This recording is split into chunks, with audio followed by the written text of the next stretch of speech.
All right, I'm Jennifer Ott, and today is Wednesday, March 25th, 2015, and I'm interviewing Suzanne Kohr at her home in Newburytown, Pennsylvania for the Oral History Project of the LGBT Center of Central Pennsylvania. Sue, is it okay for me to ask you a few questions about your younger brother, Andrew Ott? Yes. All right, great. Could you please state your name and that you are willing to be interviewed? My name's Suzanne Kohr, and I am willing to be interviewed. Perfect. And can you sign this consent form? Certainly. Just print your name and then sign.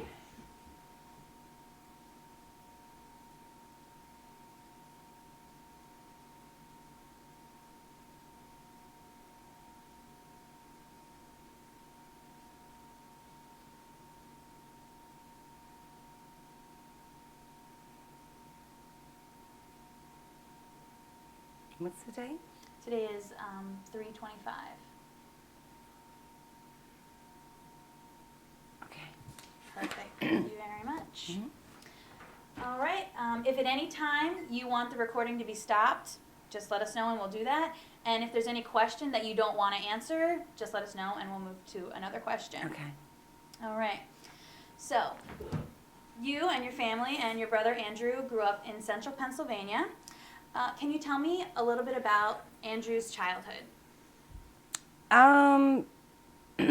Andrew, he was a nice kid. He did get sick a lot. He was kind of,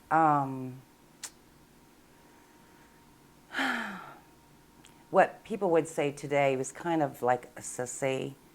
That's what my brothers said. I don't know that if I agreed with that, but I just thought that he had a more gentle nature than the rest of my brothers. He was very smart. He took piano lessons when he was like 3 years old, and he had a really high IQ, and he was really smart. So he really didn't fit in with the rest of my family, except for my mother and myself.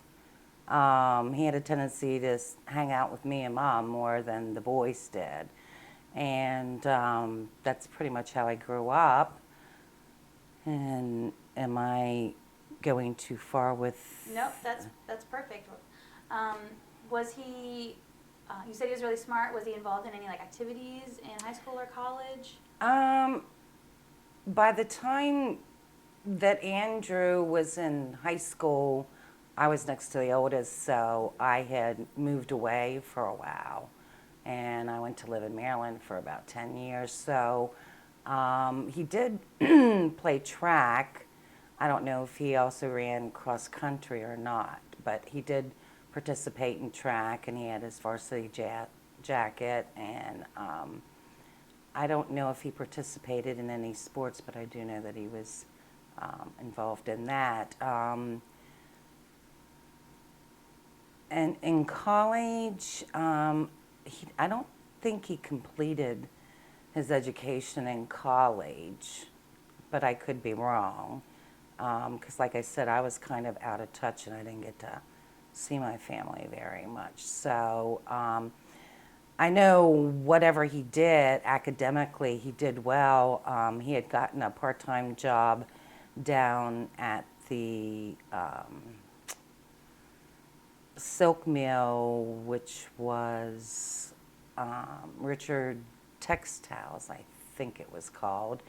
And he was very good at drafting. I think he may have taken that a little bit in high school, and I don't know if he continued that in college, but he was very good at that. So when he was working at the silk mill, they asked him to redo their books for the schematics on the machines and things like that, because he was capable of doing that. I think he was in college when he did that, because I think he was going up to Shippensburg University at that time, but he was working there, I think, part-time, so that gave him kind of a little bit higher paid job because he could do that. What other jobs did he have after he moved away from this area? I know. The only one that I know of is he worked for a printer in the Washington, D.C. area. but I do not remember the name of the company, but he worked there. He made pretty good money, and I don't know what he did, but that's all I know. That's okay. So when did you know, or when did he tell you that he was gay? He actually told me, I think, the end of his high school or his first year in college. He confided in me because him and I were always close, and he told me that he was going to tell my mother and my father and the rest of the family, and I tried to talk him out of that. I didn't think it was a good idea because I knew they were mean to him already, and I don't think they would have understood. It was a time when gays were not accepted, even worse than it is now. So, and living in Shippensburg, a small town, people were very closed-minded, and I don't think he would have fared too good. Some people knew, but it wasn't well known. And he told me that he was tired of being in the closet, so to speak, and he was tired of hiding who he was. And he wanted to tell mom and dad. And I said, well, if you have to, tell mom, but don't tell dad or the boys. And he told me he wished he could be like me because I always had the strength to stand up for what I believed in. And he respected that. And that is one of the reasons why he wanted to tell everybody that he was gay. But I didn't want him to. But he did tell them. He told my mother. And I begged him not to tell my dad and my brothers, but he did it anyway. And it was not a good thing. How did they react? Can you give me maybe an example? They didn't react very well. They had already, years, when he was even younger, had made fun of him for being, they would call him fancy pants, and that he was a fag and stuff like that. So they already treated him unkindly, and that was the way we grew up, to be tough. And once they found out, they were really disgusted. Some of them wouldn't talk to him anymore. Some of them, alcohol was prevalent in my family. My father was an alcoholic, and most of my brothers drank, and most of them drank to the extreme, and they were not nice people when they drank, and they would make ignorant remarks to him in front of people when it was holiday family gatherings, and to belittle him, and they just were not nice to him. And the holidays were not easy anyway because everybody would get drunk and they'd end up fighting. There was a lot of abuse in the family, so my brothers thought that there was nothing wrong with them. They were only being what they were raised to be, and I knew that our childhood was not normal, and I chose to get out for myself over the years, but none of them did. And so how they dealt with their pain and rage would be to be very aggressive and fight. And they say people that have been abused, the girls internalize and boys act out, and boys act out by fighting. So they were not very nice to him. He did not have it easy. Did he have any significant relationships that you're aware of? He had a relationship in school, high school, And I think when he first started college with April, I can't remember her last name. I'm friends with her on Facebook. And she wanted to get married, and he hadn't dealt with his sexual orientation at that time. But as time went on and he met somebody, he met a guy named Jason. And I don't know if Jason was going up to Shippensburg University or not. And I believe that he was the first person that Andrew had a relationship with. And then things kind of dwindled with him and April, and he eventually told April the truth about himself. And they remained friends because she really loved him and she just wanted what would make him happy. He had another relationship with the guy that's in the photos. I can't remember I his. believe his name is Jeffrey. Yes. Jeffrey Advance. That was probably his longest relationship, was with Jeff. Very nice guy. They had a lot in common. They liked to go camping.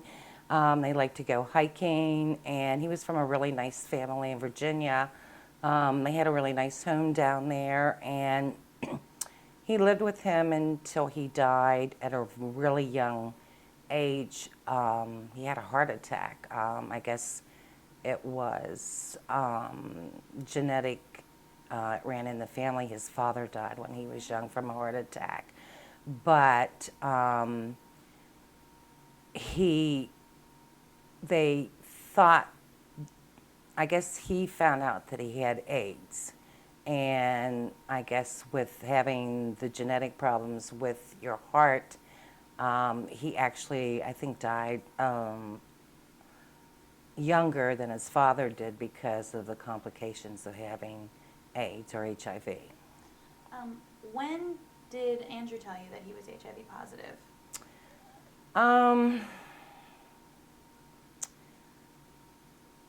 I think after Jeff died, Jeff wanted him to go and get tested so that he could be treated as much as they could back in that time. They had just started studying HIV, and people were just starting to get HIV, and it was like an epidemic when it first broke out. And so my brother John hung himself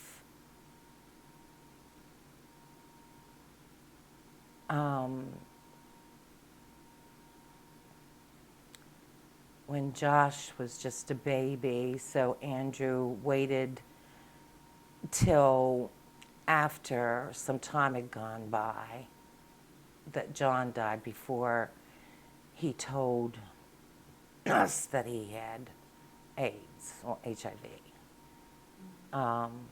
So that would probably be around, I'm thinking 92 maybe, around that time frame. How did the family react when you told him that he was HIV positive? Well, I thought it was bad the way they reacted when they found out he was gay, but when he told them that he was HIV positive, it was worse. I mean, they didn't want to be around him. And it wasn't just their reaction to the disease. It was the way everybody was at that time because they didn't really know a lot about it. There were not a lot of medications out yet to help treat or prolong their life with being HIV positive. So they didn't want their kids around him because they thought they didn't want to touch him. They thought, maybe if they touched him that they'd get it. And so he was kind of just kind of left on the loose.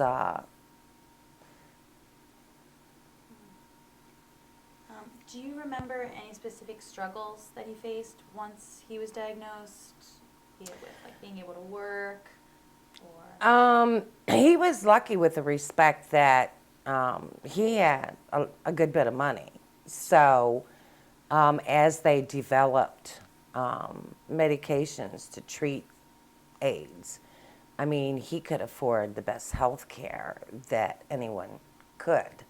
Whereas a lot of the people that had AIDS were low income or they had no health insurance.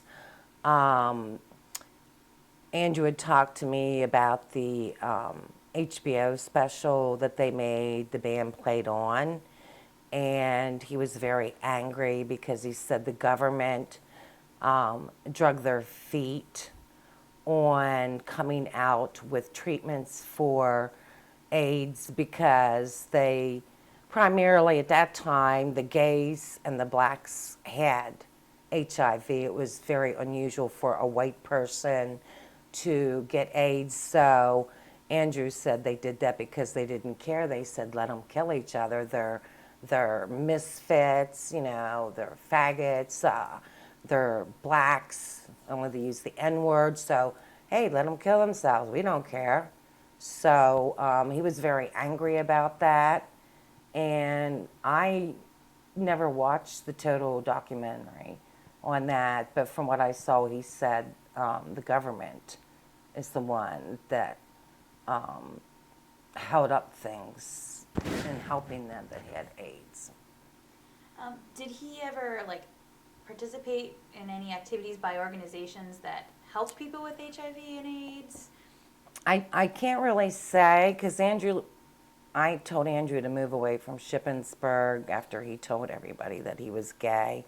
And he had moved away from Shippensburg, I believe, before he was diagnosed with AIDS.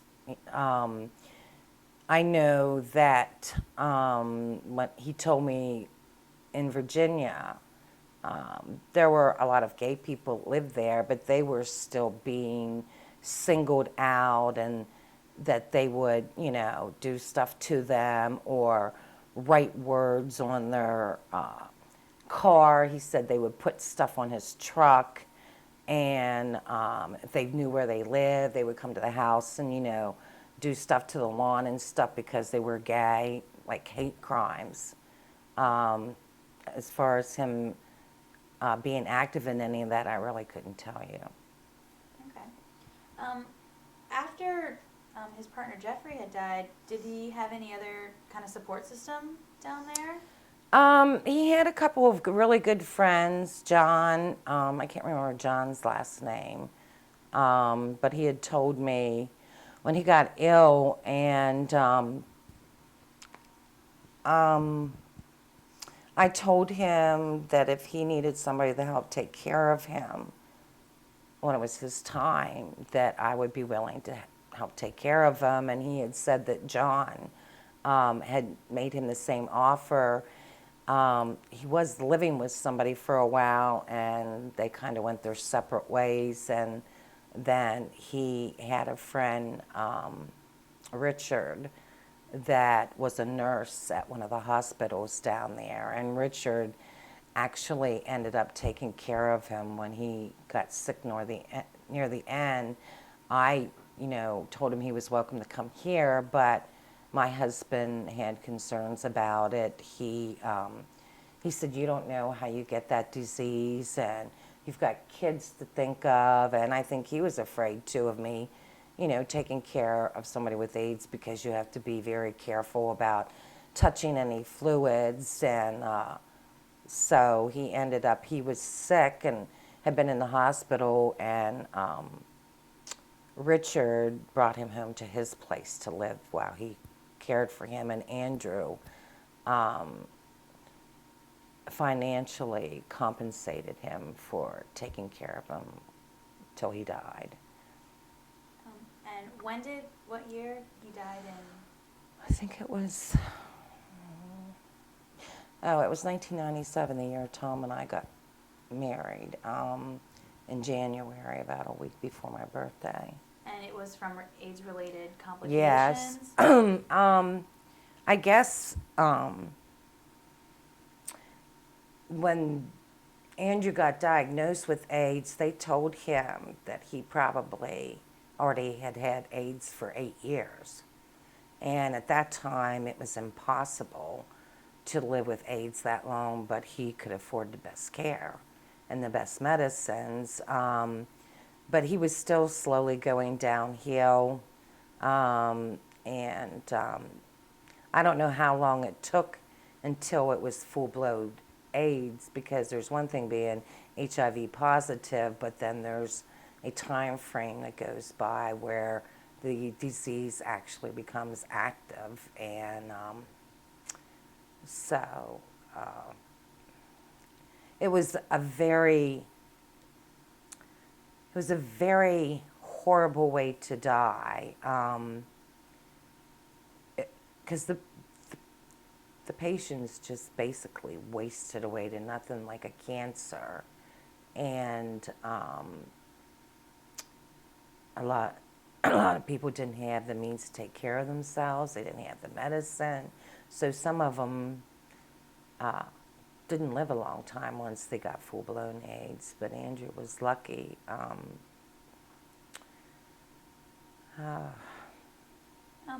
What happened after he died? Like, was there a funeral? Did the family?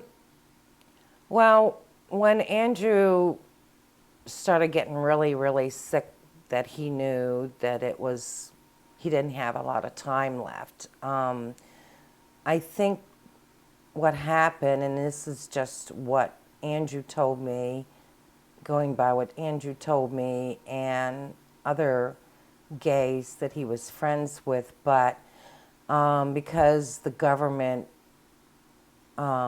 were basically thumbing up their nose to the gays and the blacks and getting them care and stuff long before they were able to.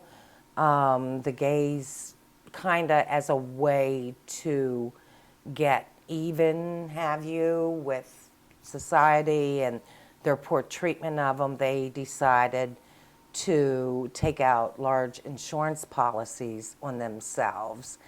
And they would leave their significant other or a good friend of theirs a lot of money so that they could, better take care of themselves and kind of live it up before they died. And because back then they didn't do health checks on a lot of the insurance policies that were being offered to the younger kids that were getting life insurance. And Andrew had, I know he had at least 2, possibly 3 insurance policies. And the one was for $150,000, and the other, one of them was for, I think, $30,000, and I think there may have been a $50,000 life insurance policy. And he also owned a house, a really nice house, and he had a lot of personal belongings that were nice. And he wanted to leave the majority of his estate to my mother so that she would be taken care of, and he was going to leave something to me to use as a down payment on a house. And he didn't want my brothers to have anything. He didn't want my father to have anything because of the way they treated him. So that was they didn't bother with him. They didn't go and see him. I think I'm the only one in my family besides Mom and Dad, I think once, that even went to see him, whether he was well or he was sick, because they didn't want anything to do with him. And prior to him even dying, they had gone to his house because he wasn't staying at his house. He was staying at Richard's. And they were going down to his house and stealing from him even before he got sick enough to die. And I guess Richard had resuscitated him a couple of times when he did die, because he was a nurse. And I guess Richard had access to his checkbook. So he may have helped himself to some of Andrew's money, but I think that for what was left of Andrew's money and property, Richard was probably the most honest one of them all. So, no, they were worried about, my brothers, they were worried about, and my father was, Mom getting this money. And when Richard started taking care of Andrew, he kind of lost communication or stopped communication with my family other than me. And that was before he got sick at the end. And my mother called me one day and she told me that Andrew had been in the hospital and they said that they couldn't do anything more for him with the AIDS, that it was going to be his time. So my mother said that she was worried about Andrew, and she was afraid that Richard was taking his money and there wouldn't be any money left when he died, and maybe Richard would talk him into putting the house in his name instead of my mother getting it. And it's just ignorant stuff. And I think my mother loved him as much as she was capable of loving anybody, but she also did him dirty, and so did my brothers. When Andrew died, my mother got the house, and before Andrew died, Andrew and I had talked, and he told me how he felt about Dad and my brothers and about them not getting any of his money or his belongings or anything. He thought that if he left the majority of his estate to Mom, that she would leave Dad and she could go buy a house, and that she could be free from him and not be abused anymore. And the boys were waiting for her to get the money, and I think in about 6 years, well, he was going to make a will and either name me or John Hardy as executor of his estate so that Mom would not get all of the insurance money in one lump sum, that either I or John would dispense the money to her a little bit at a time, because we knew that once she got that money, that the boys were going to be there and they were going to bleed her dry. And you couldn't talk to her. I mean, she'd do anything for her boys. It didn't matter. So they basically dogged her, and she dwindled her money away. She gave money to even their children. The grandkids would come up there, not some of them, and ask my mother for money or ask help in buying them a car or something. And when the money was all, nobody bothered with her anymore. So they sold the house, and she never left my dad. And my brothers went down there. The day we had just been down there that weekend, I was taking off the weekends and going down there and helping to take care of him. And he was in a semi-comatose state, and he loved my husband. He had quite a sense of humor. He was down here a couple of weekends and stayed with us, and when he met Tom, he says, "Where did you find him?" And I said, "Andrew, get a hold of yourself." Because he and I could joke about things, and other people would just look at you and lift your eyebrows and say, "Oh my God." And then he saw a picture of Tom's military picture and all, and he says, "My God, what a man." And I even told Tom, and he says, "I'm spoken for. I'm quite happy with your sister." And he whispered to me when Tom was out in the yard, he said, I know you never keep any of them around long. You get bored with them. So when you're ready to get rid of him, let me know, please. Tom said, he's crazy. But Andrew was mostly just angry at the end. I mean, who got married? Somebody, oh, that's when Steve got married to, what is her name? Not Nicole, the one before her. Bobby's mother. Yeah, I forget her name. Me too. I never liked that woman. Anyway, what was I gonna say? What was I gonna say? He was angry. Oh, he was very angry at the way society treated gays, and he was very angry about the research that that they were doing on AIDS to find medicines to treat it or cure it. And so at the end, he just wanted to embarrass the people that hurt him, and that being my family. So when we went to the wedding, Steve's wedding, they had a wedding DJ there, and Andrew says, he's cute, I'm going to talk to him. And he blatantly was very obvious in his like for this guy. And he did it to piss my parents off and my brothers. And I go, Andrew, really? Anyway. And then he would come back to the table and he would talk really loud saying that he got his phone number. And anyway, it was kind of funny, I thought. But I wanted to have,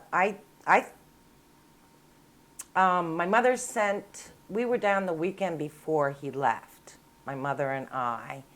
And Greg came down to see him for a little while, and I'm not sure if Danny came down. Danny and Greg went down to Andrew's house that summer before he died to live with him, and that was very strange because they weren't too happy about him being gay.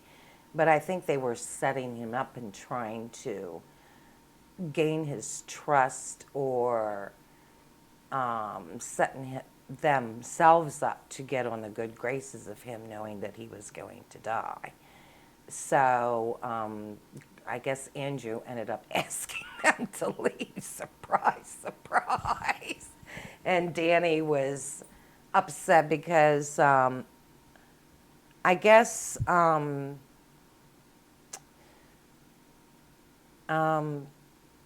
they had bathhouses that they used to go to in Washington. And Andrew went to those places, and they were not having safe sex. And Andrew, when he would see me, he would tell me about all these famous people and politicians in Washington, D.C. that he got together with in the bathhouses, that they would go there because they were very, you were anonymous, kind of like in there, so that they could hide being gay. And he said, you wouldn't believe who I have slept with that's pretty high up. And I said, well, I really don't care, but if you're going to go to those type of places, I don't think it's a good thing. I mean, it's just the same as if you're straight, you need to be protected. But it was already too late for that. But anyway, when he died a couple of days after we were there the last time, and I guess Richard was going to try and resuscitate him again, and my mother sent two of my brothers down there when Richard called us and told us that he was getting close to the end and were we coming down. And I was just exhausted. I had taken extra days off of work, so I could have 3-day or 4-day weekends down there to help take care of him. And I didn't feel like making another trip down there. When I had just got back, I was out of leave. And Mom was tired. It was draining watching him die. And so my mom sent Brian and I think Danny to Richard's after she found out that it was close to the time he was going to die. And they went down there because all they wanted to do is get a copy of the will, because they couldn't find the will. I guess one of the reasons why they went to his house, they were ransacking the place for the will to see if he had changed anything. And Richard supposedly had the will. So they went there, and they really went there to get the will, to make sure that Mom was still gonna gain from the majority of his stuff. And even though Andrew said he was going to have a will made, he got a will kit.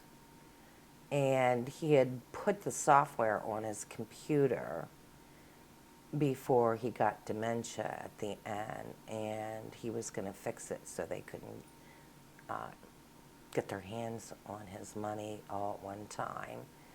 And Danny was down there right before he died till after he died to guard the house in case anybody came down there to help their hands to stuff. And he wasn't even supposed to be in his house. But I did not find the will. If there was a will in there and he made one, it was deleted. So the will was in effect for my mother. So she got all the money.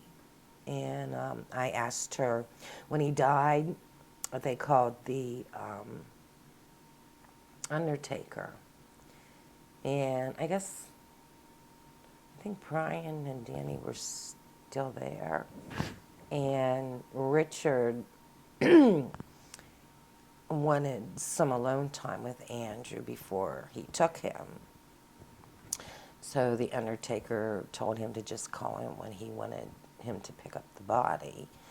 And supposedly, and I don't trust the source, supposedly Richard had some friends come to the house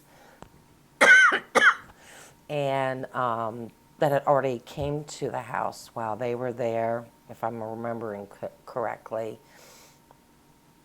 And his best friend, who lived in Florida, his friend had told him that when Andrew died, to call him and he would fly up there and stay with him as long as he needed him to.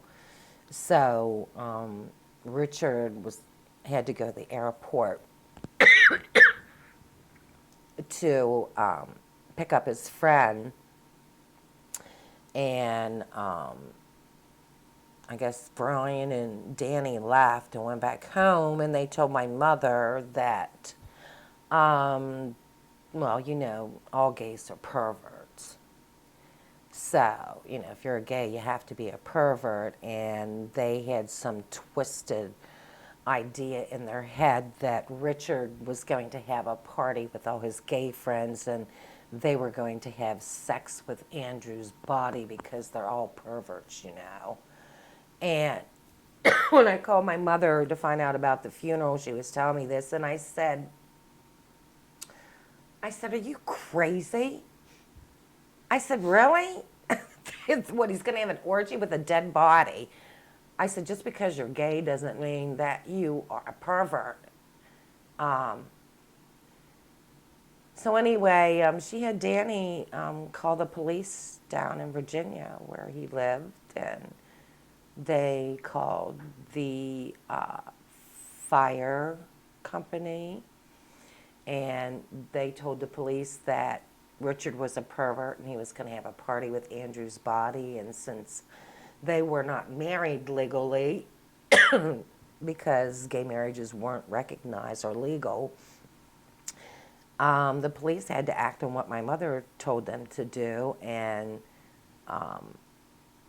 she wanted the undertaker to go and remove the body from Richard's house.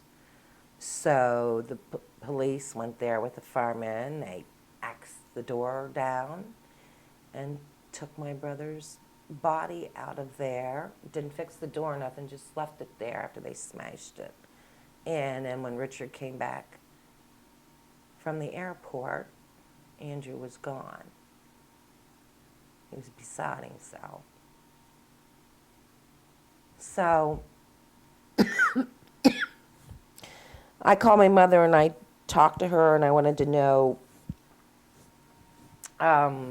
what they were going to do about Andrew. And she said I told them to cremate him and FedEx his ashes up to me.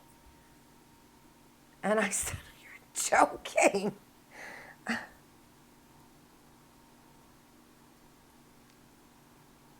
It was just like he was a piece of garbage. That's how they treated him. And I said, "You couldn't have somebody go pick the ashes up?" I said, "That's your son." And, well, I don't drive. My mother was very good.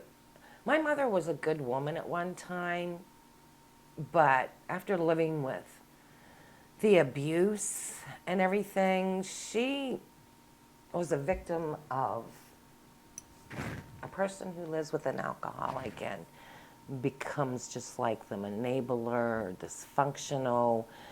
They're no longer themselves anymore. They're whatever rules there is what is rampant. And she just wanted that money. And they all wanted the money. So I said, "Well, couldn't you have one of your lackey boys go down and get the ashes?" I said, "If you would have called me, I would gladly go pick his ashes up." I said, "He's your son." And they had him cremated because that got rid of the disease.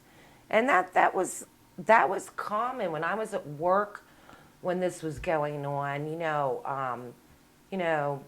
I talked to people about my brother dying and stuff, and they said, "Oh, well, what's wrong with him?" And I would say, "He has AIDS."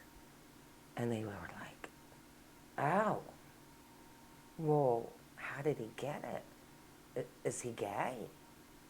And if I told them yes, that he was gay, then you could see by their body language and the expression on their face that because he was gay and he got it from having unprotected sex, he deserved to die, that was the end of the story. There was no compassion, no, "Oh, I'm so sorry to hear it." But it was like, well, they deserve what they got. It's a sin to be gay, and so they deserve what they got. And I just couldn't believe it. And so I got to the point where I told him, "Oh, he has cancer." Or I would say he had cancer, or I would say, "Yes, he has AIDS, but he had a blood transfusion, and that's how I got it." And they go, "Oh, that is so awful. If there's anything you need, as long as he didn't get it because he had sex and he was gay." So I called my mother, and she said they got the ashes, and I had already called the funeral home to see what a funeral would cost.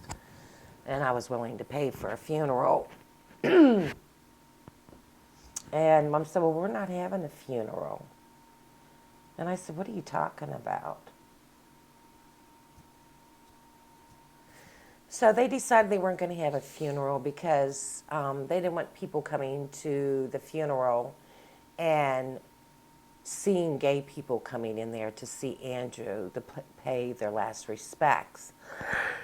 They didn't want people to know that he was gay, even though most of the people in Shippensburg by that time knew he was gay.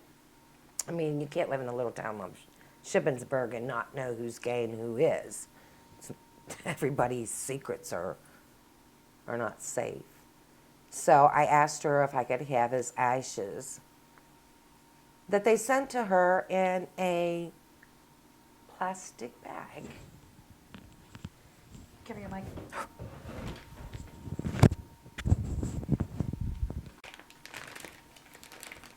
These are my brother Andrew's ashes.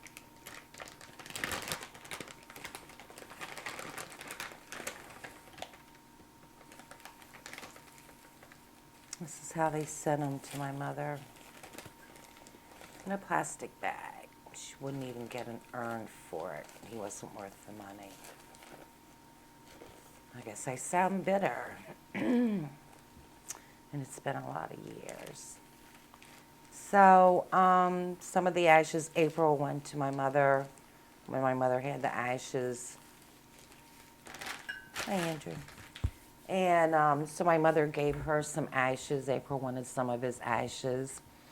And I touched his ashes. I spread some of his ashes out of my flower gardens. And that's what my mother had his ashes sent to her in from FedEx.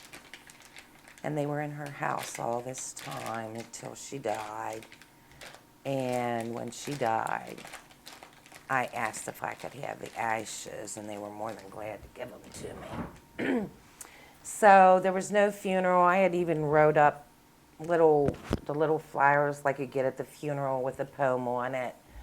And I put the words to the song that, what's her name? She's gay. And she's a musician. And she wrote a song about how the gays are treated because they love the way they do. And I'm talking to my angel. That's the name of the song. And it talks about, it's okay if you don't accept me, but I'm a person. And I have a relationship with God, and that's all that matters. So I made up the flyer, the little thing with the words on that, and Andrew's dates and stuff, and another poem about death. And I was going to take the ashes and have a small viewing, not a viewing, just a service, but then I ended up not doing that. And he wanted his ashes spread down in Virginia, where he lived with Jeff. And Jeff and him used to go to Harper's Ferry all the time. That's why I went there the one time, because Andrew said I should go see it. It was beautiful. So he wanted the rest of his ashes spread at Harper's Ferry, where the three oceans meet. And I finally talked Mom into doing that after her and I became friends. And then she had her stroke, and she wasn't able to go. So in the spring, I'm going to finally put the rest of his ashes down there, because I don't remember where Jeff lived. But there was no service, so there wasn't any closure. That was really hard. But I got some closure, because when Greg died, 6 months after Andrew, I asked Norm if I could put part of Andrew's ashes in the casket with Greg, and he allowed me to do so. And I didn't care if they wanted me to do it or not. I did it. I asked them, "Do you care?" And they were like, "What do they care? They got the money and they blew it." And so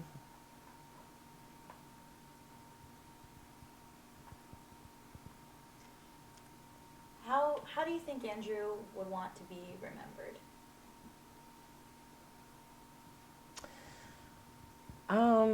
that he was a person, and he had value.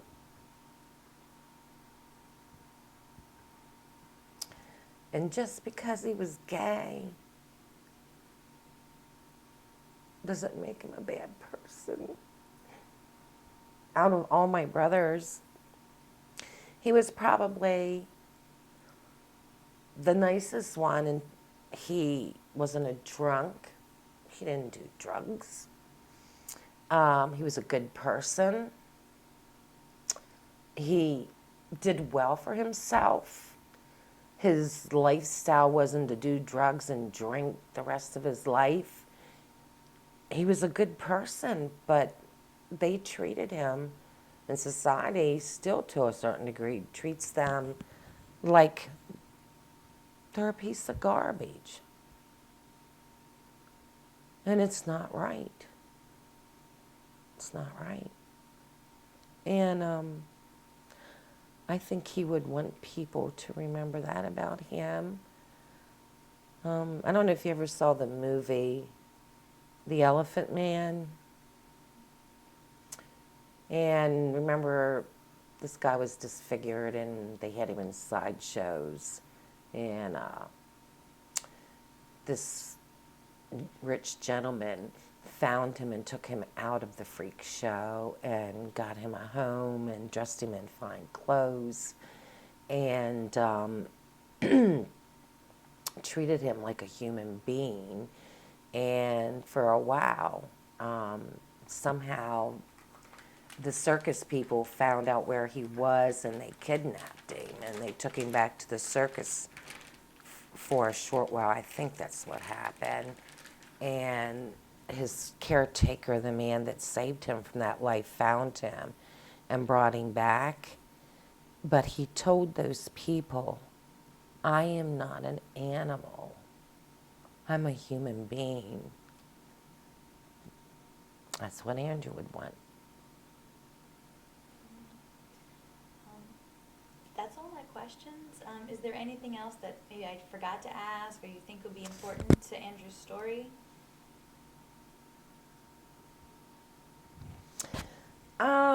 No. I mean, times are changing.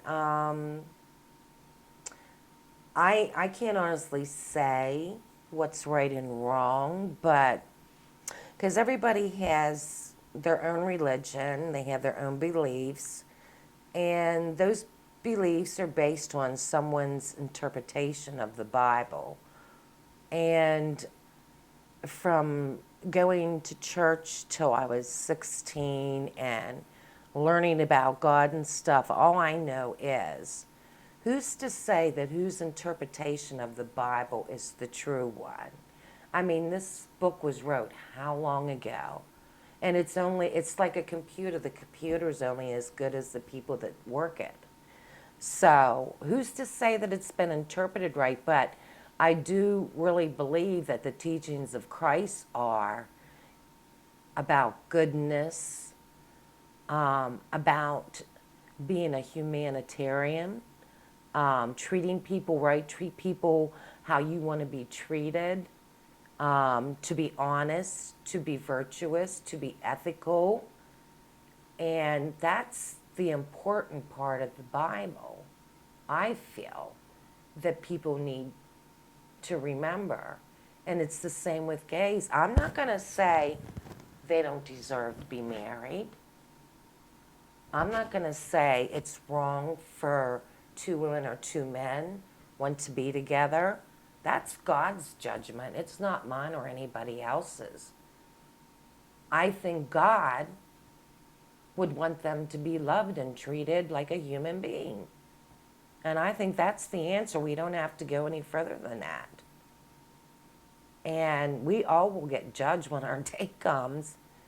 So it doesn't really matter what man says or interprets. He's the only one that knows. And by his teachings of what he taught about people, you treat him like a human being.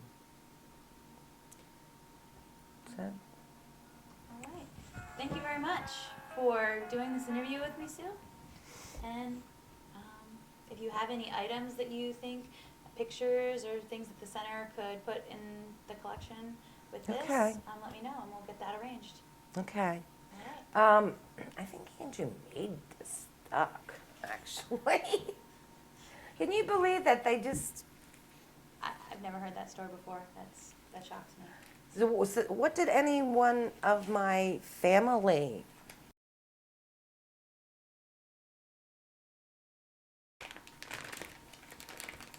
These are my brother Andrew's ashes.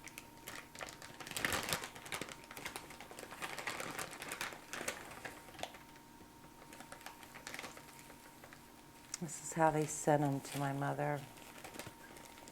In a plastic bag. She wouldn't even get an urn for it. He wasn't worth the money. I guess I sound bitter. And it's been a lot of years. So, some of the ashes, April went to my mother when my mother had the ashes. Hi, Andrew. And so my mother gave her some ashes. April wanted some of his ashes. And I touched his ashes. I spread some of his ashes out of my flower gardens. And that's what my mother had his ashes sent to her in from FedEx. And they were in her house all this time until she died. And when she died, I asked if I could have the ashes, and they were more than glad to give them to me. So there was no funeral. I had even wrote up the little flowers like you get at the funeral with a poem on it. And I put the words to the song that, what's her name? She's gay. And she's a musician. And she wrote a song about how the gays are treated because they love the way they do. And I'm talking to my angel. That's the name of the song. And it talks about, it's okay if you don't accept me, but I'm a person. And I have a relationship with God, and that's all that matters. So I made up the flyer, the little thing with the words on that, and Andrew's dates and stuff, and another poem about death. And I was going to take the ashes and have a small viewing, not a viewing, just a service, but then I ended up not doing that. And he wanted his ashes spread down in Virginia, where he lived with Jeff. And Jeff and him used to go to Harper's Ferry all the time. That's why I went there the one time, because Andrew said I should go see it. It was beautiful. So he wanted the rest of his ashes spread at Harper's Ferry, where the three oceans meet. And I finally talked Mom into doing that after her and I became friends. And then she had her stroke, and she wasn't able to go. So in the spring, I'm going to finally put the rest of his ashes down there, because I don't remember where Jeff lived.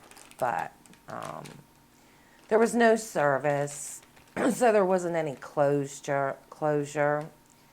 That was really hard. But I got some closure, because when Greg died, 6 months after Andrew, I asked Norm if I could put part of Andrew's ashes in the casket with Greg, and he allowed me to do so. And I didn't care if they wanted me to do it or not. I did it.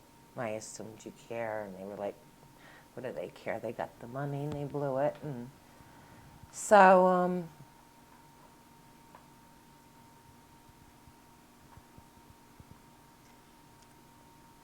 How do you think Andrew would want to be remembered?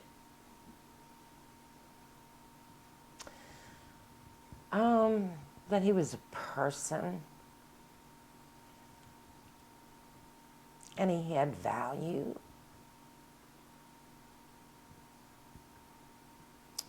And just because he was gay doesn't make him a bad person. out of all my brothers, he was probably the nicest one, and he wasn't a drunk. He didn't do drugs. He was a good person. He did well for himself. His lifestyle wasn't to do drugs and drink the rest of his life. He was a good person, but they treated him, and society still to a certain degree treats them like they're a piece of garbage. And it's not right. It's not right. And I think he would want people to remember that about him. I don't know if you ever saw the movie The Elephant Man.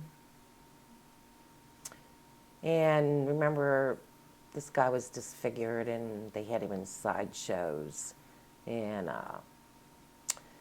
this rich gentleman found him and took him out of the freak show and got him a home and dressed him in fine clothes and treated him like a human being. And for a while, somehow the circus people found out where he was and they kidnapped him and they took him back to the circus for a short while. I think that's what happened. And his caretaker, the man that saved him from that life, found him and brought him back. But he told those people, I am not an animal. I'm a human being. That's what Andrew would want.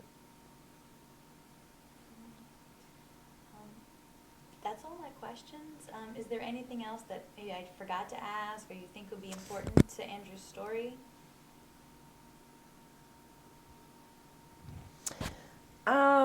No, I mean, times are changing. I can't honestly say what's right and wrong, but because everybody has their own religion, they have their own beliefs, and those beliefs are based on someone's interpretation of the Bible. And from going to church till I was 16 and learning about God and stuff, all I know is who's to say that whose interpretation of the Bible is the true one? I mean, this book was wrote how long ago? And it's like a computer. The computer's only as good as the people that work it.